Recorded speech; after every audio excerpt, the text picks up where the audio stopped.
Hi, Mark Ravisky here for Crestwood Christian Church. Due to weather, we're canceled today, but that doesn't mean you can't get your online devotion. So let me have a sip of my coffee and let me see what I can share with you today.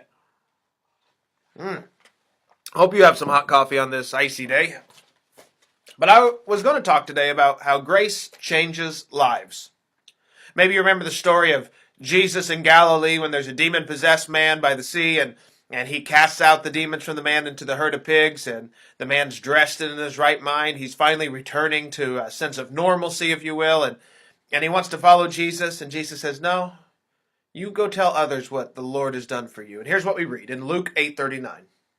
So he went through all the town, proclaiming the great things Jesus had done for him.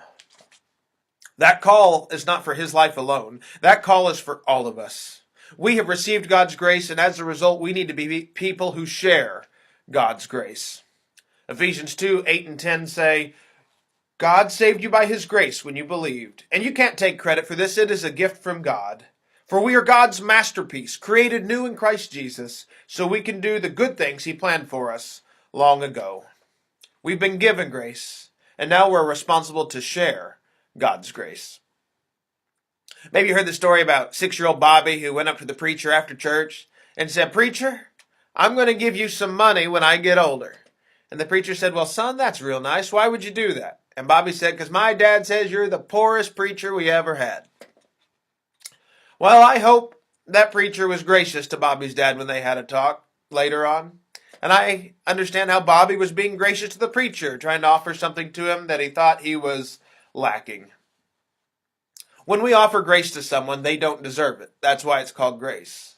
And when God offers grace to us, we don't deserve it. That's why it's called grace. It is by God's grace we have been saved. Therefore, we are responsible to give people what they don't deserve. We are to give them grace.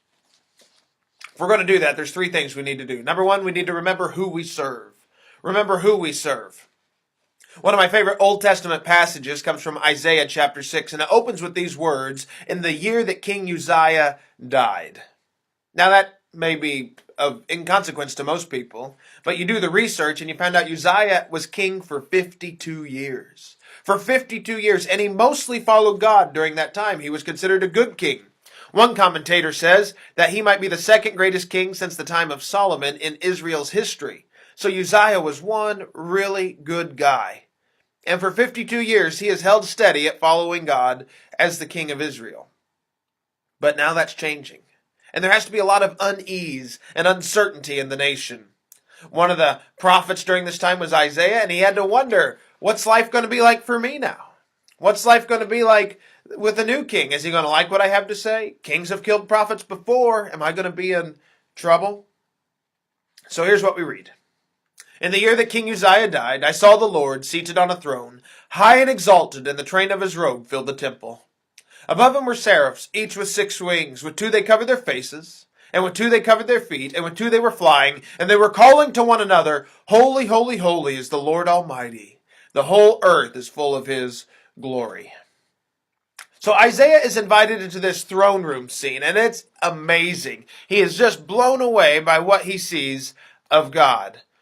And the first thing he notices is God's robe.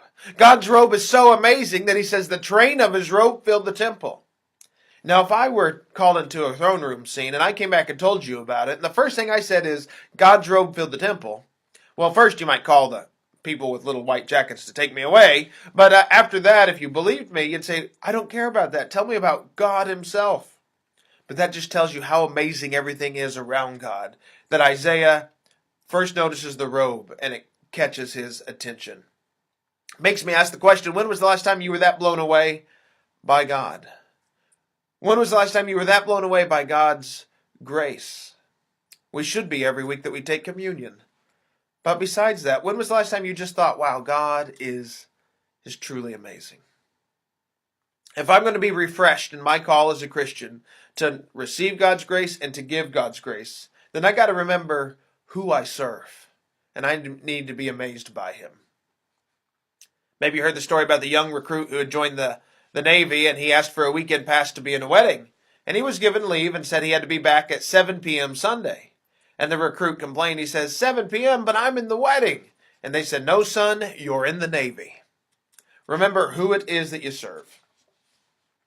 Well, eventually Isaiah looks past the robe and he sees his own sinfulness. And he says, woe to me, I am ruined. For I am a man of unclean lips, and I live among a people of unclean lips, and my eyes have seen the King, the Lord Almighty. We will never realize just how much we need God until we compare ourselves to God. When we see the perfect nature of God, who God is and what God has done, then we are in a place to be refreshed by His amazing grace in our lives. It begins by remembering who you serve. Secondly, remember why you serve. Remember why. Isaiah is overwhelmed by his sinfulness, and it says, then one of the seraphim flew to me with a live coal, which he had taken with tongs from the altar. With it he touched my lips and said, see, with this your sin is taken away, your guilt atoned for. So we remember why we serve, because first of all, we've been cleansed. God has forgiven us. God has the cure to make things right in our lives. And I think sometimes we forget why we serve. We forget that God is so good to forgive us, that if He doesn't forgive us, there's eternal consequences. Verse 8 says, then I heard the voice of the Lord saying, whom shall I send? And who will go for us? And I said, here am I, send me. Isaiah remembered why he served, because he had been commissioned. He had been sent by God. I love the old quote that says, we've all been saved from something, for something. We've all been saved from sin by Jesus, so we can be people who proclaim the grace of God to others. Isaiah 6, 9, and 10 says, go and tell His people, be ever hearing, but never understanding, ever seeing, but never perceiving. We've been commissioned to go out and share the good news in some capacity. Last thing I want you to know today is remember how to serve. We need to remember who we serve and why we serve, but we also need to remember how to serve. Seems like a lot of churches today have forgotten how to serve. A lot of churches want to tell you the truth and beat you over the head. A lot of churches want to hide from the truth and just hug everybody. We got to find a way to do both. We got to find a way to teach the truth and love people at the same time. How does it get done? Well, your context may be different from someone else's, but God's truth is never changing, and God's love is universal. So get out there and share the good news in some capacity. Here's the problem. A lot of times people say, but I don't know that many people, or my family doesn't like me, or they come up with all these excuses. If I was in this place, then I could be effective. If I was over there, I would do better. Dr. Lester Ford once said this: learn to be a value where you are. Don't learn to be a value where you aren't. God has brought people into your life that you can impact. God has people in your life that you can share His amazing grace with. What you need to do is be faithful wherever you are.